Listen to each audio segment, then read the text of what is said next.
Então, bom dia. Aqui eu não dei bom dia. Como eu estava dizendo, hoje nós vamos entrar num tema que é a lei de Moisés. Romanos, nós temos algumas gravações de Romanos no YouTube, acho que temos da metade para lá, do Café com Vida Diária, porque nós iniciamos o Café com Vida Diária por Romanos, e Romanos trabalham muito esse tema da lei, né? A lei, graça, é muito desenvolvida dentro de Romanos. Então, quem está vindo desde o início com o Café com Vida Diária, esse tema da lei não é um tema desconhecido, não é um tema que seja uma surpresa, algo inédito, né, algo novo. Então, vamos lá. Não pensem que eu vim para acabar com a lei de Moisés ou com os ensinamentos dos profetas. Então, muita gente acredita, e, né, nós estávamos falando sobre as dispensações, que vão vindo várias dispensações. Dia anterior, a graça é a lei. E muitos pregadores vão falar contra, né, a dispensação da lei. A partir de agora não há lei. Então, tudo que era pedido, tudo que era solicitado, tudo que vivia, tudo que se vivia na época da lei, não deve ser vivido mais. A gente precisa cancelar tudo e qualquer coisa que se vivia no tempo da lei, porque afinal agora estamos vivendo o tempo da graça. E muita gente transforma graça em desgraça, né? A gente tem falado muito sobre isso. Pessoas que transformam graça em desgraça, pessoas que transformam, né, essa graça de uma forma que acaba liberando o povo para pecar, né? É como se a graça fosse uma permissão para pecar. Nada mais, a lei não existe mais. Jesus, ele acabou com a lei na cruz. E não é isso. O próprio Senhor Jesus, agora a gente ouviu Paulo, né? Agora a gente vai ouvir o próprio Senhor Jesus dizer que não é assim. Não foi isso. Não pensem, não é para andar por aí a dizer, a pensar, que eu vim para acabar com a lei, ou com os ensinos dos profetas. Então, na verdade, eu não vim para acabar com aquilo que o profeta disse, que Moisés disse, que a lei disse. Eu não vim para acabar com isso. Não vim para acabar com eles. Na verdade, eu vim dar o sentido. Na verdade, agora vai ficar mais fácil vocês fazerem. Agora vai dar mais sentido carregar o que eu vou liberar sobre vocês. Eu afirmo a vocês que isto é verdade.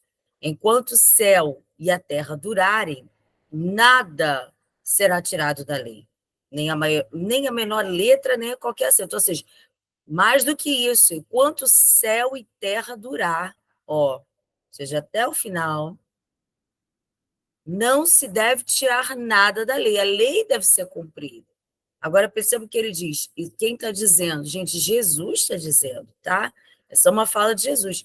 Não se deve tirar da lei nem a menor letra, nem um acento deve ser tirado da letra, da lei.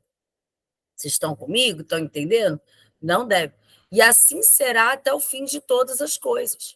Portanto, qualquer um que desobedecer ao menor mandamento e ensinar os outros a fazerem o mesmo, ou seja, você tira o mandamento e diz, não precisa mais disso, isso aqui foi invalidado, a gente não tem que fazer mais isso, essa lei não está mais em vigor, isso que o profeta disse não é mais para fazer, né? Será também considerado menor no reino do céu, né? E eu acho muito interessante essa questão de aquele que desobedeceu o menor mandamento.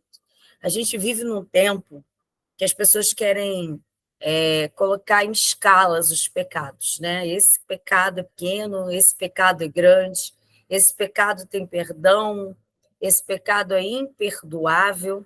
Aí você vai falar, não, pastora, mas a Bíblia diz que existe um pecado que é imperdoável, que é o pecado de blasfêmia, né? A blasfêmia contra o Espírito Santo é pecado. Sim, a blasfêmia contra o Espírito Santo é pecado, porque a pessoa se volta contra o Espírito Santo. Se quem convence o homem do pecado, da justiça e do juízo é o Espírito Santo, e a pessoa se volta contra aquele que o convence, como é que ele vai ter perdão? Nunca vai ter perdão, porque ele nunca vai se arrepender. Então, a falta do arrependimento impedirá ele de ser perdoado. Ok, pessoal? Então, a gente precisa ter essa percepção de que a lei, ela não veio ser cancelada por Jesus, ao contrário, ele vai dizer, eu vim validar a lei. Por outro lado, quem obedecer à lei e ensinar os outros a fazerem o mesmo, nesse caso, a lei para nós, porque no tempo de Jesus tinha apenas a Torá, tá, gente? O que é a Torá? A Torá é chamada da lei. São os 5 primeiros livros da Bíblia, né? Gênesis, Êxodo, Levítico, Números, Deuteronômio, né? Então, era chamada Torá, o Pentateuco, tá? E a ensinar os outros a fazerem o mesmo, será considerado grande no reino do céu. Então, quem valida a Bíblia é considerado pequeno.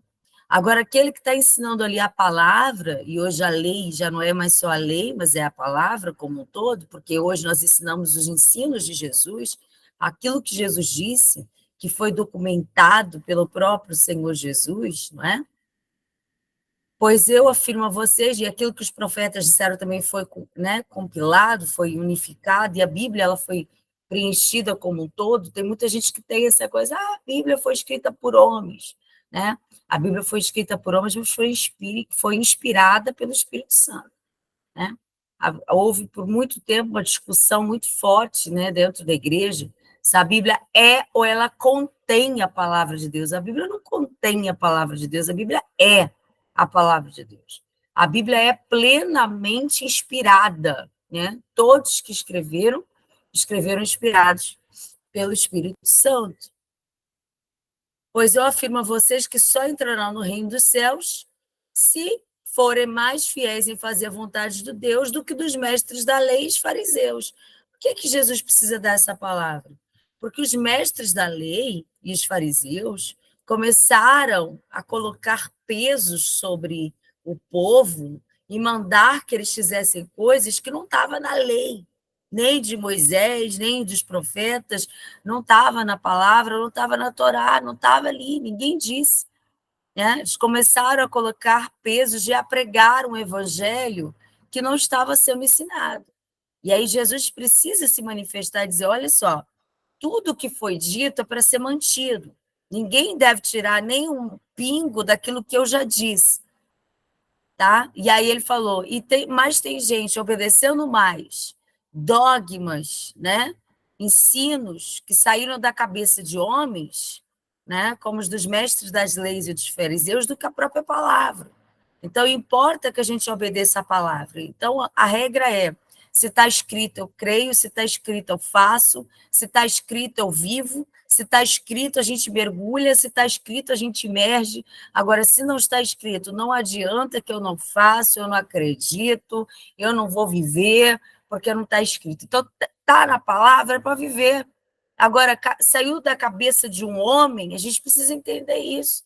Essa filosofia que se está carregando é humana, né? E às vezes até um peso que vai colocar sobre pessoas. Quantas pessoas acabam se afastando do evangelho, né? Por causa de dogmas e doutrinas humanas, né? Não são palavras que estão ali dentro respaldadas na Bíblia, né? Eles criam dogmas para si, doutrinas para si, que não são respaldadas dentro da Bíblia, dentro da palavra de Deus. E Jesus já alertava, Jesus deixou um alerta aqui no meio do Sermão da Montanha. Então, ele está lá falando sobre o segredo da felicidade, né? Depois ele vai dizer quem somos, a nossa identidade, vocês são sal, são luz, dentro do sermão, né? Então, no sermão, ele começa a falar sobre como ser feliz, né? Os 10 passos da felicidade. Depois ele vai falar sobre sal, sobre você ser luz, né? E agora ele vai dizer, gente, outra coisa, vocês precisam, né? Eu afirmo a vocês que vocês entrarão no céu se vocês forem mais fiéis em fazer a vontade de Deus do que os mestres da lei e os fariseus. Então, o mestre da lei e fariseus não estava em harmonia com a vontade de Deus. Então, a vontade de Deus estava sendo uma e a dos mestres da lei dos fariseus estava sendo outra. Aí você vai dizer, ué, pastor, e onde que esses mestres da lei e os fariseus ensinavam? Na sinagoga, gente, infelizmente, dentro da igreja. Infelizmente. Por isso que o Senhor Jesus precisou virar mesas, por isso que muitas vezes o Senhor Jesus entrou dentro das sinagogas para ensinar, e os fariseus, os mestres das leis, não gostavam quando Jesus pronunciava, porque muitas vezes a gente precisa. Olha, não façam isso. Não importa quem está falando. A Bíblia diz que aquele que tirar ou acrescentar um i, um pingo, aquilo que está na palavra será considerado por Cristo um anátema. E a Bíblia diz que ainda que desça do céu um anjo, ainda que um anjo desça do céu, pregando um outro evangelho, que não é esse que está escrito, que seja considerado por vocês anátema, não é para ouvir. Então, ele está dizendo: olha, a vontade de Deus, né, alguns fiéis estão mais preocupados em fazer a vontade do mestre da lei, do fariseu, do que da vontade de Deus. Então, não pode, a gente precisa ser uma igreja bíblica, uma igreja forte é uma igreja bíblica, uma igreja forte é uma igreja cristocêntrica, é uma igreja fundamentada na palavra. Nós temos um costume na nossa igreja, tanto eu como meu marido, a gente tem esse costume. E eu adquiri esse bom hábito exatamente pelo temor da palavra. Via de regra, o meu esboço é a própria Bíblia, né? Então, os meus membros, eles pregam junto comigo, eles estão ali vendo a palavra e eles vão seguindo a Bíblia enquanto eu prego, porque a Bíblia, ela fala por si, a gente não tem que enfeitar. Não tem que tirar, não tem que colocar. A Bíblia, ela manifesta o que ela está dizendo, eu não preciso falar por ela. A Bíblia, ela fala alto, ela fala audível. Então, a gente precisa ter cuidado para que nada seja tirado, nada seja acrescentado, e para que o contexto da Bíblia, né, se faça ouvido. Gênesis, Apocalipse, o que foi dito antes, o que foi dito depois, o que Deus disse. Ele falou, olha, cuidado, eu não vim acabar com o que foi dito pelo profeta, eu não vim acabar com aquilo que Moisés diz, não é isso que eu estou aqui fazendo, e digo mais, que ninguém faça isso. Eu, que sou Cristo, não fiz, que ninguém o faça, porque ai daquele que tirar um assento daquilo que foi escrito. Então, a gente precisa ser, né, beriano, a gente precisa ser crentes que fiquem ali em cima para viver a palavra na sua íntegra. Está na palavra, eu creio, eu vivo, eu medito, eu mergulho. E por isso que o Filho de Deus não pode deixar de amar a palavra, gente. Amém? A gente não pode deixar de estudar a palavra, de meditar na palavra, de acreditar na palavra, de mergulhar na palavra. A gente precisa diariamente estar nesse lugar que é a palavra de Deus. Amém? Em seguida, ele entra no ódio, né? Então, agora o tema da pregação é ódio. Vocês ouviram o que foi dito aos seus antepassados? Não mate. Quem matar será julgado. Mas eu lhes digo que qualquer um que ficar com raiva do seu irmão será julgado. Ou seja, o mesmo peso. Alguém, eu acho muito engraçado, que ele vem antes de dizer assim, vocês acham que eu vim invalidar a lei? Não, eu vim fazer um upgrade na lei. Ai, meu Deus. Eu vim fazer um upgrade na lei. Agora, a lei, ela pode ser cumprida, porque agora vocês vão ter a presença. Eu vou mandar o Espírito Santo, o Consolador. Agora vocês têm o poder do Espírito Santo para cumprir aquilo que antes era pesado, antes era difícil, agora vai ficar fácil. Então, eu vou fazer um upgrade na lei.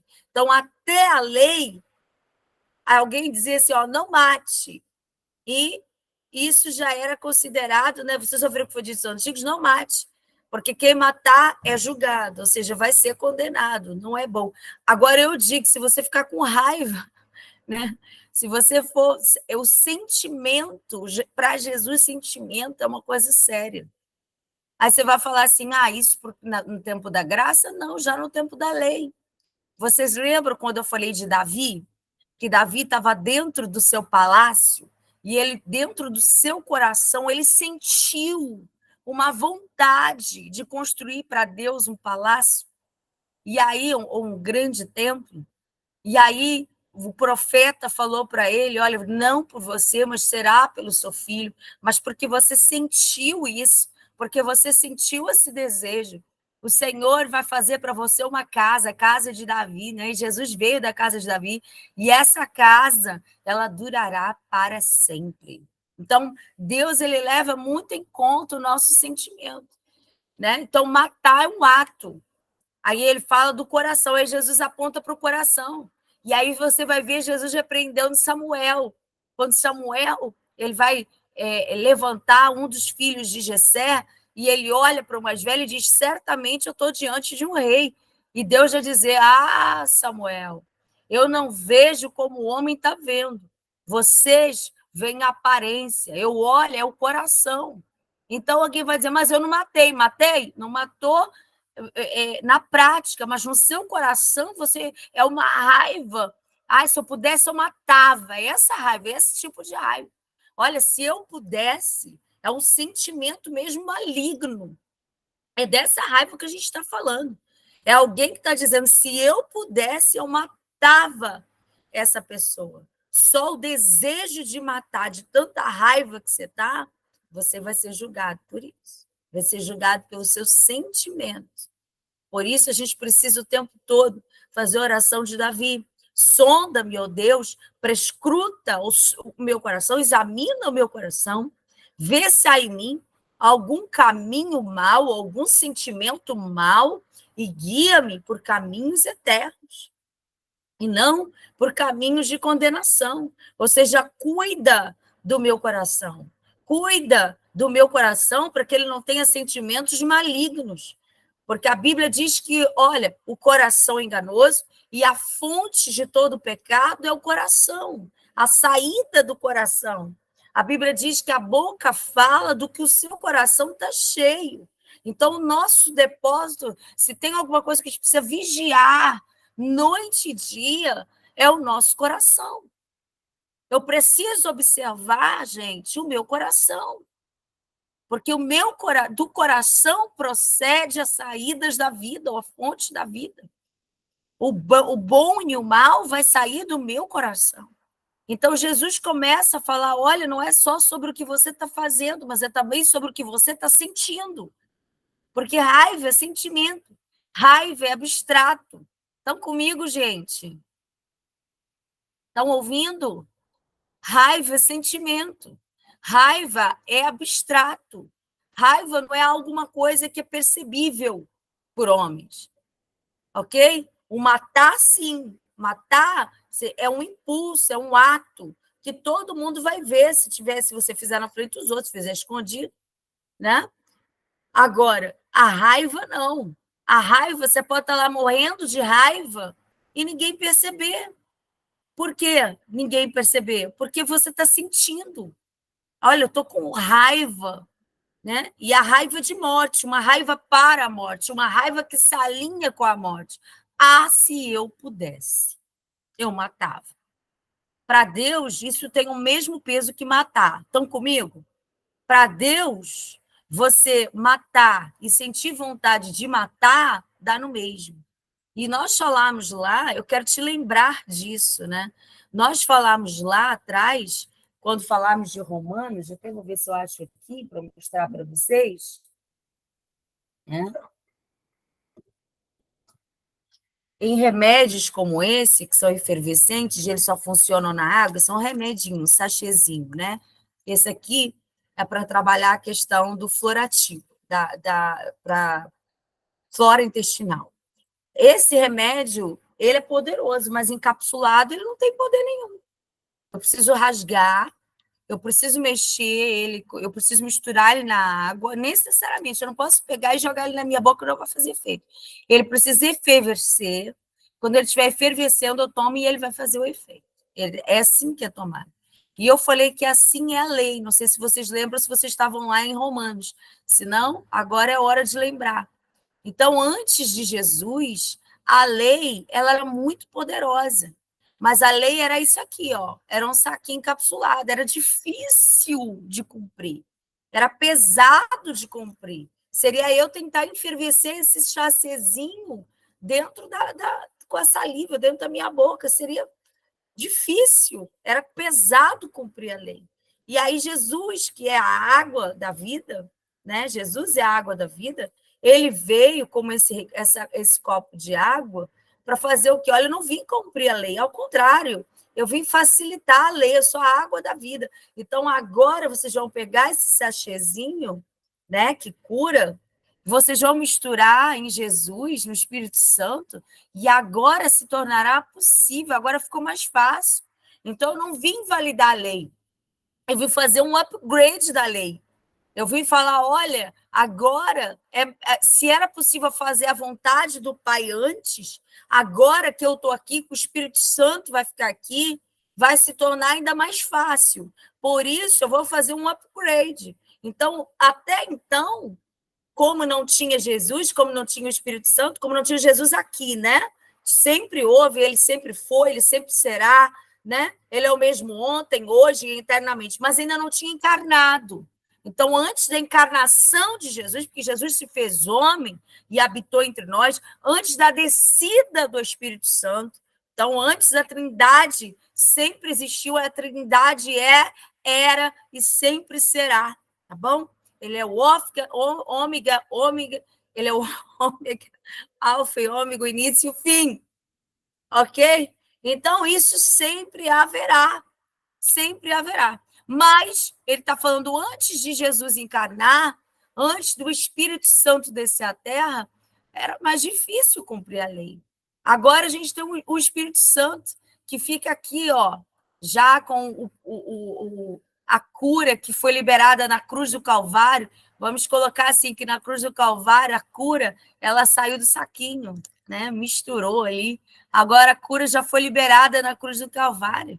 E Jesus fica ali dizendo assim, ó, toma da cruz, toma da cura, né? Olha, beba da água da vida, que é Jesus, aleluia, né? Glória a Deus, agora é possível, né? Olha, agora é possível, olha, não peca, fala isso não sente isso não, né? Agora o Espírito Santo, ele é o nosso conselheiro, ele nos conduz a toda a verdade. Agora o Espírito Santo, ele fica ali do nosso ladinho aconselhando, mediando, convencendo em amor, porque ele é tão lindo, né? Ele convence com tanta doçura. Não faz isso, não sinta isso. Não coloque isso no seu coração. Ele agora está ali sempre nos limpando por meio da palavra. Atenção! Por isso que eu não posso abrir mão da palavra. A palavra me limpa. Santifica-nos na verdade. Aí a palavra vai dizer, a tua palavra é a verdade. Então, o que me santifica é a palavra. Então, se eu não estou lendo a Bíblia, se eu não estou vivendo a palavra, se eu não acordo na palavra, se eu não durmo na palavra, se eu não respiro a palavra, eu não estou limpo, porque o que me limpa é a palavra. Amém, pessoal? É a palavra que me limpa. Amém, Ana. É isso. A palavra de Deus, ela vai se manifestar. Até quando ele fala conosco, ele vai nos convencer aonde, gente? Aonde que o Espírito Santo nos convence? Por meio da palavra, tá bom? O Espírito Santo, ele vai nos convencer por meio da palavra, ok, pessoal? Então, a gente precisa ler a palavra não pode sair dos nossos lábios, por isso que a Bíblia diz que a palavra não pode sair, olha, não se desvie da lei do Senhor, nem para a esquerda, nem para a direita, já desde lá, ó.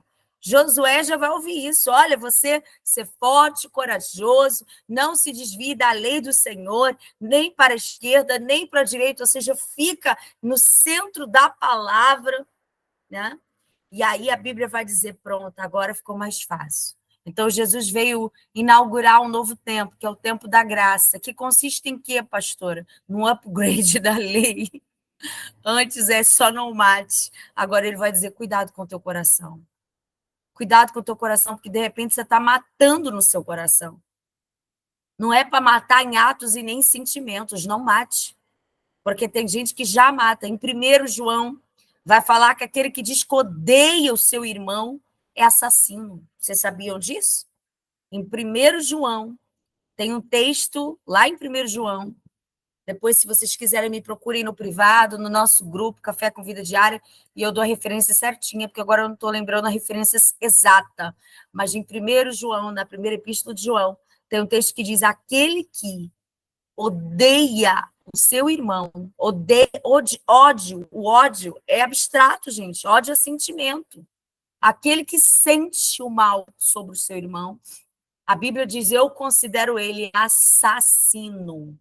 E esse texto aqui de ódio, que é dito por Jesus, ele coopera, ele se alinha, ele está aqui, ó, diretamente ligado ao texto de 1 João, tá? 1 João, quando o João ele vai escrever isso, ele está alinhado com essa fala de Jesus, que o sentimento, ele está corroborando a fala de Jesus, que o sentimento para Jesus é igual ao ato.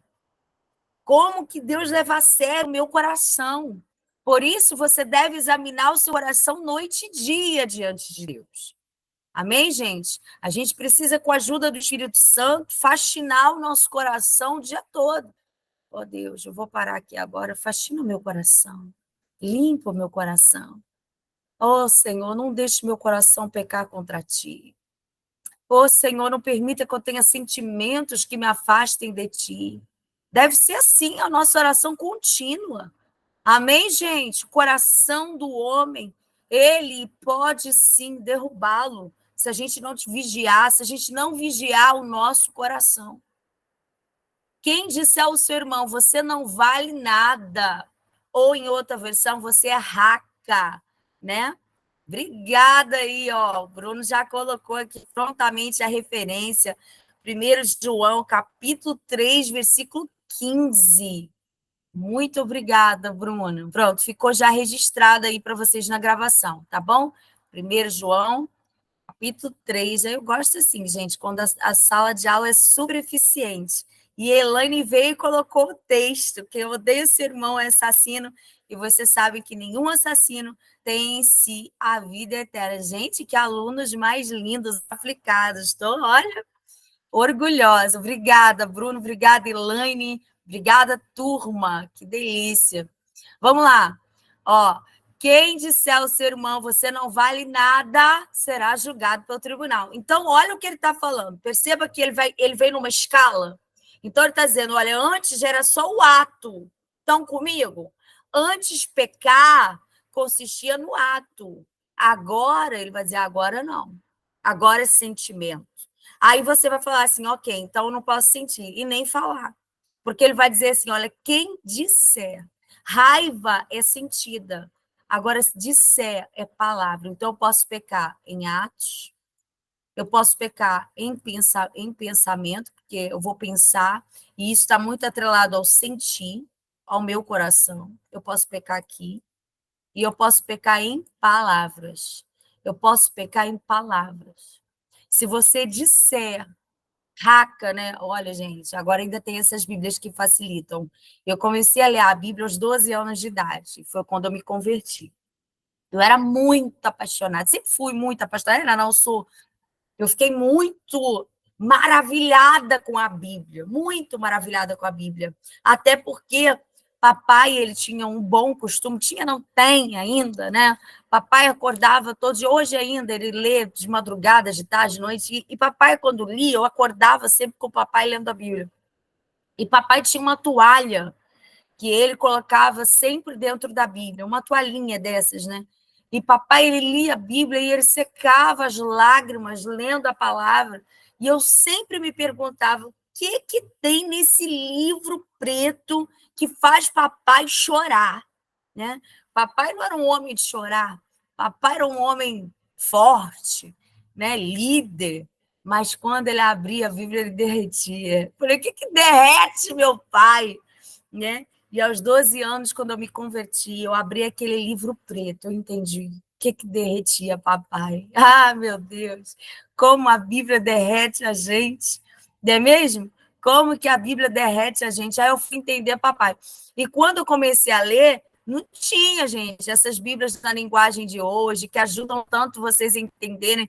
Eram aquelas línguas já bem arcaicas, apaixonadas. Aí vocês imaginam uma menina de 12 anos, mas eu dizia, eu vou entender. Aí eu pegava a Bíblia, colocava lá, pegava o dicionário, Bíblia, dicionário de língua portuguesa, pegava caderno, fazia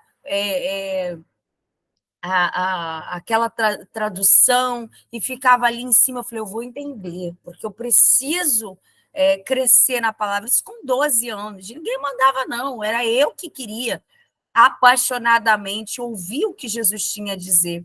Né? Aos 15 anos, então, eu comecei a pregar por causa da minha entrega. Então, a minha conversão se deu pela palavra. O que me avivou, o que me fez amar Jesus, o que me fez apaixonar Jesus foi a palavra. Talvez por isso essa marca tão grande do ensino, né? Porque foi assim que eu me converti. Dentro da palavra, mergulhada na palavra, eram dias, dias e dias, às vezes no quarto, só ouvindo a palavra de Deus. Então, olha o que ele está dizendo. Até então, antes de tudo, a prática do pecado, o ato em si, a prática do pecado era pecado. Ok. Agora, não pense você que eu vim quebrar a lei. Não, não vim. Eu vim fazer upgrade. Agora não é só o ato. Se você sentiu raiva, ó, agora aquilo que é abstrato, se no teu coração há um desejo, você também é assassino. Vai estar no mesmo pecado do ato. Aí ele vai dizer, e se disser as palavras. Então, olha como a gente tem que ter uma vigilância hoje maior. Hoje você tem que vigiar mais, bem mais. Mas hoje também a gente tem a presença do Espírito Santo, que torna tudo mais fácil, não é? Ai, gente, como eu amo o meu amigo, como eu amo o meu amigo, o Espírito Santo, porque ele deixa tudo simples, né? Então ele vai dizer, aquele que disser, esse também vai ser julgado. E quem chamar o seu irmão de idiota, olha isso. Quem disser você é um idiota, vai estar em perigo de ir para o fogo do inferno. Meu Deus. Você já parou para pensar no peso das suas palavras? Você já parou para pensar que aquilo que você será condenado, você será julgado pelo que fala e sente? Aquilo, eu sou responsável não só por aquilo que eu faço, não. Gente, anota isso, quem está aí anotando, por amor de Deus. Quem está aí nas anotações, tá? Anota isso, que isso é importante. Mateus capítulo 5, nessa parte que estamos falando do ódio, né? A partir do versículo 21 até o 22, vai me dizer o quê? Que eu não serei julgada só pelo que eu faço, mas eu serei julgada também, no mesmo peso, com a mesma medida, por aquilo que eu sinto e por aquilo que eu falo. Eu vou prestar contas daquilo que eu sinto e daquilo que eu falo. Então, cuidado com o que você sente, cuidado com o que você fala. Tem uma musiquinha de criança, gente. É muito bobinha essa musiquinha, porque é muito de criancinha, mas que sempre mexeu comigo essa musiquinha quando eu ia ensinar. Eu cantava muito para os meus filhos, quando eles eram pequititinhos, bebezinhos, eu cantava muito para eles. Né? Eu dizia, cuidado, olhinho que vê, cuidado, olhinho que vê, o nosso Salvador está olhando para você, cuidado, olhinho que vê. Vocês cantaram isso quando eram crianças? Cuidado, boquinha, o que fala. Cuidado, boquinha, o que fala.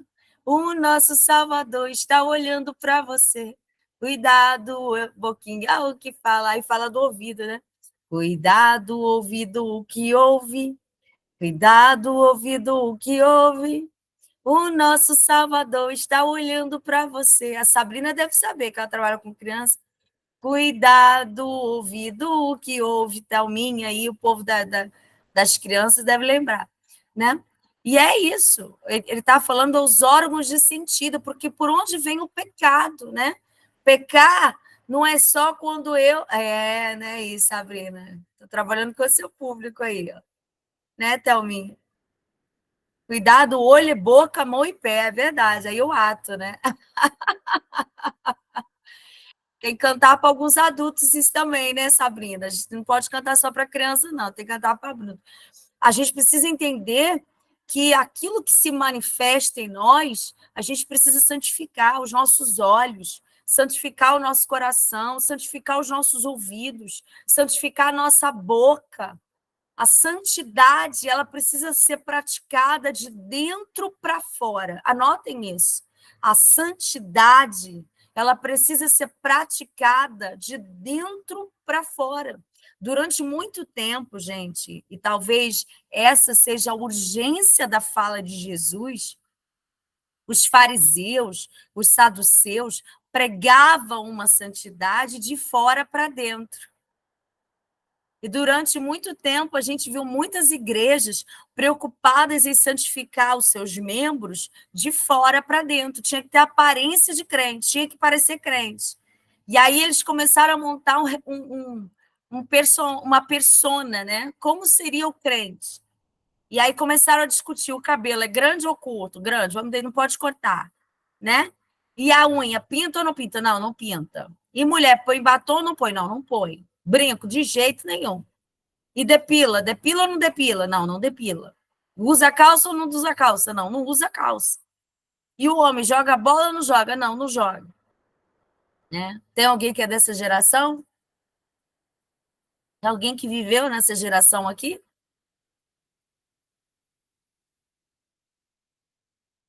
Né? Havia uma preocupação muito grande com o que é externo, com aquilo que está do lado de fora. E muitas vezes, eu não sei vocês, mas eu vivi isso. Viveu, Laurinha? Ó, né? Eu vivi isso, de estudar com meninas dentro da minha escola, né? Que isso já na adolescência, isso já na minha adolescência, porque eu cresci assim, mas na minha adolescência, graças a Deus, já não era mais assim. Graças a Deus, minha adolescência foi mais simples, mais fácil. E na minha adolescência, na mesma escola que eu, tinham meninas que tinham cabelo até o pé, mas a língua vinha no mesmo tamanho do cabelo. Quando abria a boca, eu dizia: meu pai. Ai, meu Deus, nunca iam para a escola de calça, era sempre de saia. Mas olha, era terrível. Que meninas, né? Tinham uma aparência, mas o coração estava longe de Deus, né?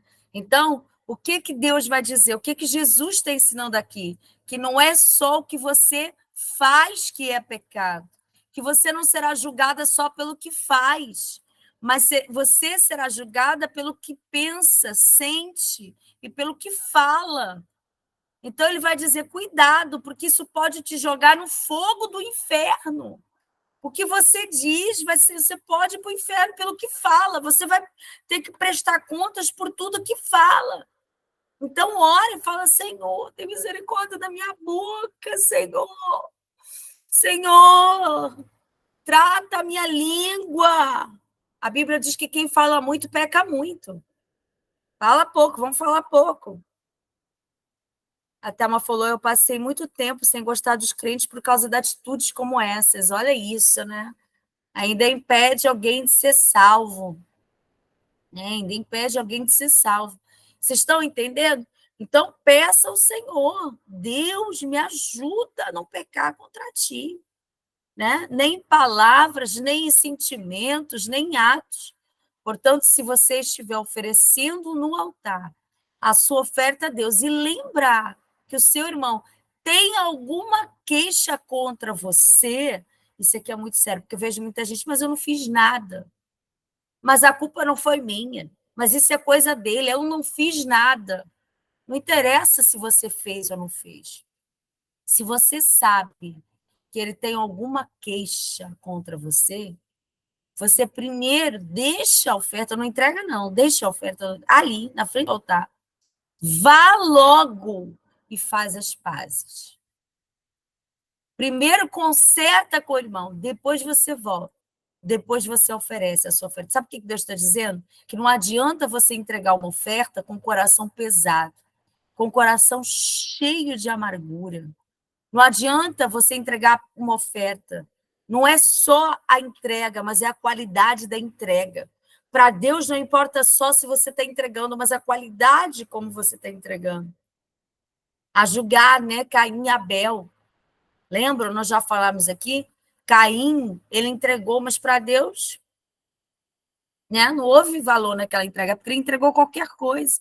E depois o coração dele ficou cheio de ódio contra o irmão, a ponto de matá-lo. A Bíblia diz: cuidado com a concupiscência dos olhos. Não é isso? A soberba da vida. A Bíblia diz que os olhos são as janelas da alma. A boca é a fonte de onde procede vida ou morte. Então, que você, nesse dia, nessa semana, nesse primeiro dia da semana, segunda-feira hoje, você possa usar essa palavra para se vigiar e se regular ao longo da semana. E você possa viver uma semana abençoada, vivendo a santidade do Senhor, se examinando em atos, em palavras, em atitudes, se vigiando em todo o tempo, para que você possa conseguir a sua coroa da vida, né? Vigie o tempo todo, para que quando o Senhor Jesus vier nos buscar, você possa estar lavada, remida, né? Com roupas irrepreensíveis para a glória do Senhor. Vamos orar?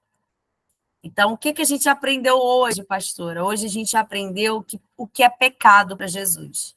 Hoje a gente aprendeu que pecado para Jesus não é só o que você faz, mas é aquilo que você sente, pensa e fala. Então, se você vai se examinar hoje, examine aquilo que você, não apenas o que vai fazer, mas examine também o seu coração, examine os seus pensamentos, examine a sua palavra. Cuidado com o que você vai falar, cuidado com o que você vai dizer, cuidado com o que você vai pensar e sentir, e cuidado com o que você vai fazer. Tá bom? Vamos orar? Senhor Deus, obrigada por essa manhã. Obrigada pelo teu Santo Espírito. Nós queremos viver a tua palavra. Nós queremos acordar e dormir nessa palavra. E nesse dia que aprendemos que pecado não é apenas o que fazemos, mas é também o que sentimos, o que pensamos e o que falamos. Senhor, nos faça redobrar a nossa atenção para não pecar nas palavras, com aquilo que a gente fala. Nos faz redobrar a nossa atenção. Ó Deus, na forma como a gente pensa. Não deixe a gente pecar em palavras, nem em pensamentos e sentimentos, nem em atos. Guarda-nos, Senhor. Guarda-nos, esconda-nos em Ti, para que vivamos uma vida de santidade. Em nome de Jesus. Amém e amém. Até amanhã, onde vamos dar continuidade a essa ministração de Jesus. Tá bom? Ó, um beijo, até amanhã. Deus abençoe vocês. Boa semana, boa semana. Tenha uma semana linda.